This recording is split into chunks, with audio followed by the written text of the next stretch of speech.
আসসালামু আলাইকুম রহমতুল্লাহ, কেমন আছেন? আশা করি অনেক ভালো আছেন। আজকে একটা ব্যাড নিউজ আপনাদেরকে শোনাবো। ব্যাড নিউজটা হচ্ছে যে আজ কালকে থেকে আমার এই হাঁসটা আছে না, চলাচল করতে পারে না। মানে হাত পাও ব্যাক হইয়া বসে রইছে, চলাচল আর করতে পারে না। তখন আমি ওইখান সময়ে আমি মনে ভাবলাম যে এটা ঠান্ডাতে এটা বাতে ধরে গেছে।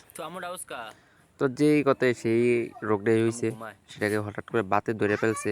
আর জানেন আপনারা দীর্ঘদিন যাবৎ এটা কি কি রোগ হয়েছে সেটা আমি একটু পরে বলতাছি, বা কয়টার হাঁসে ইনফেকশন হয়েছে সবাই আমি বলবো একটু পরে। আমার এই বাড়িটাকে আপনারা প্রায় ভিডিওতে দেখেন আমার সাথে হাঁস মুরগির আদার খাওয়ায় বা অনেক দুষ্টামি করে। আজকে তার চুলগুলা ফালাই দিতেছে, তার চুলগুলো ফালাইতেছে, তাই আমি দুষ্টামি করে একটু ভিডিও করলাম। শুধু তারে না, যত ছোট ছোট আমার 8টা ভাই আছে তারও চুল কামাই দিছে। আমার এটা আমার মামতো বোন, তারও চুল ফালাই দিছে। মোটামুটি যারা আছে 3-4 জন সবার চুল ফালাই দিছে, সবাইটা আমি ভিডিওতে দেখাবো। মানে সামনে শীতকাল, তারও চুল ফালাইছে। তার চুল ফালাইছে হচ্ছে যে একদিন আগে আগে ফার্স্টে তার চুল ফালাইছে, তারপর যে তাদের চুল ফালাইছে আর কি। তার চুল একদিন আগে ফালাইছে, আর তাদের চুল আরেকদিন আগে ফালাইছে আর কি। তো দুষ্টামি করলাম অনেক। আর আজকে হঠাৎ করে দেখি, কালকে বিকাল থেকে দেখি আমার হাঁসগুলা সবগুলাই বাতে ধরে ফেলছে। সবগুলাই বাতে ধরে ফেলছে, বা সবগুলো অসুস্থ হয়েছে। এটা হচ্ছে সারাক্ষণ পানিতে থাকে।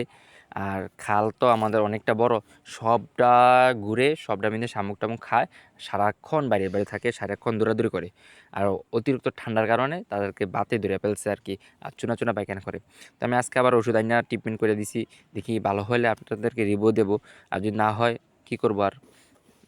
আমি আশা করি সবাই দোয়া করবেন যেন অতি তাড়াতাড়ি ভালো হয়ে যায়। আর সবচেয়ে মজার একটা বিষয় হচ্ছে, একটু আমি পরে বলবো, অসুস্থ থাইকা যে একটা কাণ্ড করছে সেটা হচ্ছে যে মানে কোন যে ভাবা যায় না, অবাস্তব একটা কাহিনী। তার মজার বিষয়টা হচ্ছে যে তারা অসুস্থ থাইকা তিনোটা হাঁস তিনটা ডিম পাচ্ছে।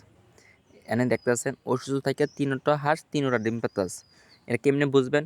এই দেখেন, এই প্রথম দুইটা যে ডিম এগুলো অনেকটি ময়লা, আর এই যে দুইটা ডিম অনেকটা সাদা। কেন আম্মু ঘরে না রেখে আম্মু ঘরে রাখছিল, আম্মু সাথে রাখছিল আর কি, খাঁচার ভিতর, যেন চিক্কর দিলে বা যদি মারা যেতে চায় তাহলে আম্মু জবাই করে দিব, এই কারণে রাখছিল। হঠাৎ রাতে 3টা বাজে উঠা থেকে দুইটা ডিম পাইরে রাখছে। ভোরবেলা উঠা থেকে আরেকটা ডিম পাচ্ছে, মোট 3টা ডিম পাচ্ছে। একটা আম্মু রান্না করে ফেলছে, আর এখানে 2টা আছে আর কি। আলহামদুলিল্লাহ, সবাই দোয়া করবেন।